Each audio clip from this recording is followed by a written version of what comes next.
he's the most local candidate, a bakery owner down in the Glens Falls area, who's been involved in progressive politics in the North Country for some time.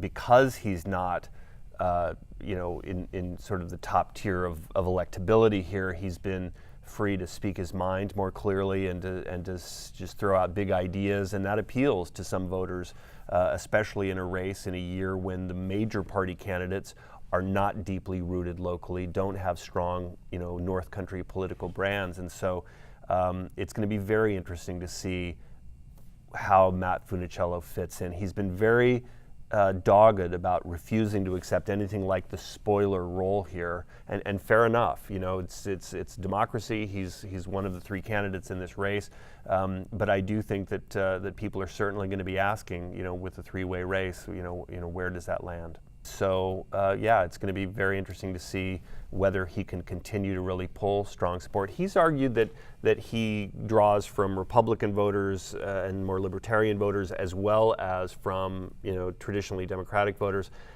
I think probably his drain on Wolf is much more significant. Yeah, in many issues he's very progressive as far as single-payer health care, $15 an hour minimum wage, and things like that. Right. He's said he has about $20,000 for the entire campaign. So the fact that it appears he's going to be participating in televised debates with the other two, and at least three of them, is a big thing for him to get introduced to the voters. It is, and of course money is going to be a big issue down the stretch here.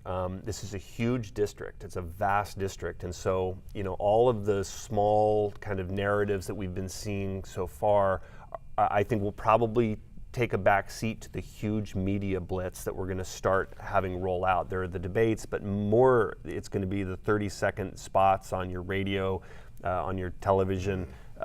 Those are just going to be hammering, and the reality is that Elise Stefanik and Aaron Wolf both have a lot of money. You'll see the Republicans certainly coming in trying to grab this district, and I think very plausibly you could see the Democrats coming in with a buy as well. And so that money issue, it's going to be interesting to see if Matt Funicello can keep his name in the fray and keep his voice in the fray when most voters are going to be getting a lot of their information through those sound bites. And you talked about those ads. A lot of the PACs may start spending money on this. Certainly they did in the primary when Stefanik defeated Matt Doheny, and as we saw, some of those ads turned pretty nasty. Yeah, I think that you're going to see those super PACs. I think you'll see a ton of conservative money pour in, and at some point, there will be that question: can the Democrat keep pace with that spending? That's a question for Democrats all across the United States. And the old adage, everything's fair in politics. In state politics this week, saw an interesting story where the Republicans are justifying their use of a private investigator using GPS, basically putting a bugging device on an opponent's car, a Long Island assemblyman, to see if he truly lives in the district. And a number of Republicans, Ed Cox, the state Republican chair, Will Barclay, the assemblyman from the 120th district, who heads up the assembly campaign committee, right, both defending it, saying that this is opposition research of a fellow candidate. But I think for a lot of people, that's surprising.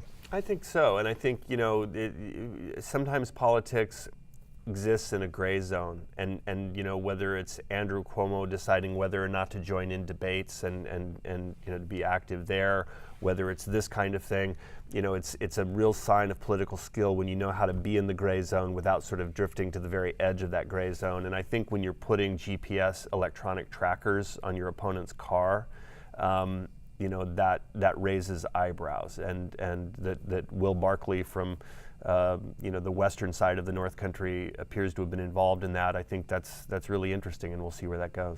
Telling the Post-Standard that he says it's just politics as usual, that it's opposition research, to use his words. I think that argument about politics as usual is a tough sell with voters. I think people have a common sense gut check about some of this stuff, even in this day of AM talk radio and everybody shouting at each other. I think most voters, most of the time, want their elected officials to play this tough game with some level of civility, some understanding that at the end of the day, this is a democracy, not a rugby match. And so And again, I put that also at the governor's feet. This is in this last week we had a Democratic primary in which he refused to debate his opponent, refused to engage her or her ideas seriously. Refused to use her name. Refused to use her name. And I think, voters, they take elections seriously.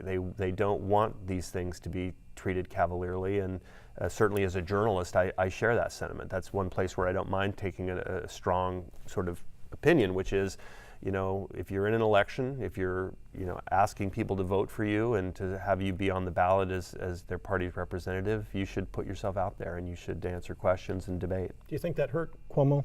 I think it's of a piece, and I think Andrew Cuomo, who had a sterling, brilliantly honed political brand 1 year ago, is now in really risky territory of having the big narrative shift. You've got rampant corruption in his own Democratic Party in Albany, which he has failed to clean up. He's sort of distanced himself and said, what do I know about these people? But they're his party. He's the leader of the Democratic Party in New York State. Then there's the Moreland Commission, which is, obviously his staff interfered there and played a role that's now being investigated. And then you have a situation where, you have an election and you have him, declining to take any meaningful part in an election and what at one point looked like strength and looked like, sort of solid, firm leadership.